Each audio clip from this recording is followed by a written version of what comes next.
तो फाइनली एक लंबे इंतजार के बाद में दिल्ली के मुख्यमंत्री के नाम पर मोहर लग गई है और रेखा गुप्ता दिल्ली की नई मुख्यमंत्री होंगी और 20 फरवरी को वो सीएम पद की शपथ लेंगी। हालांकि शुरुआत में चर्चाएं काफी जोरों पर थी कि प्रवेश वर्मा दिल्ली के नए मुख्यमंत्री बन सकते हैं, लेकिन अब वो डिप्टी सीएम पद की शपथ लेंगे। रामलीला मैदान में तैयारियां पहले से शुरू कर दी गई थी, लेकिन अब आपके मन में सवाल होगा कि रेखा गुप्ता दिल्ली की मुख्यमंत्री बन रही हैं, तो आखिर इसके पीछे की वजह क्या है? देखिए, इसके पीछे कई सारे फैक्टर हैं जिन्हें देखा जा रहा है कि बीजेपी की तरफ से ये फैसला लिया गया। पहला तो ये कि आरएसएस की तरफ से एक प्रस्ताव रखा गया था जिसमें महिला मुख्यमंत्री बनाने की बात कही गई थी और उस प्रस्ताव में रेखा गुप्ता के नाम का जिक्र किया गया था। तो बीजेपी ने उस प्रस्ताव को मानते हुए रेखा गुप्ता के नाम पर फाइनली मोहर लगा दी है।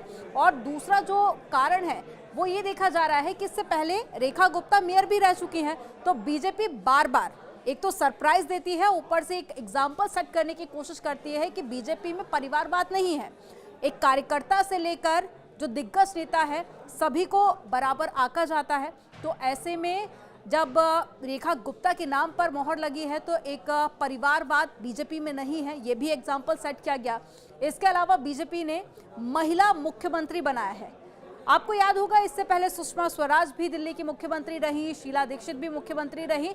आम आदमी पार्टी की तरफ से भी महिला कार्ड खेलने की कोशिश की गई थी, लेकिन शीला दीक्षित को छोड़ दिया जाए तो सुषमा स्वराज हो या फिर आतिशी, दोनों का कार्यकाल बहुत ज्यादा लंबा नहीं रहा।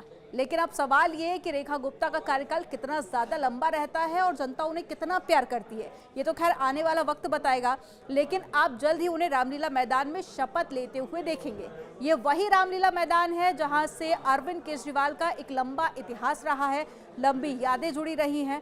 अरविंद केजरीवाल, रामलीला मैदान वही जगह है जहां से उन्होंने सियासत में कदम रखा था और वहीं से उन्होंने अपनी सरकार बनाई थी।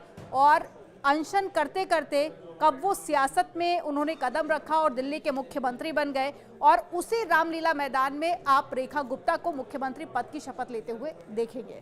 और आप सबके आशीर्वाद, सहयोग और समर्थन के लिए दिल की गहराई से आभार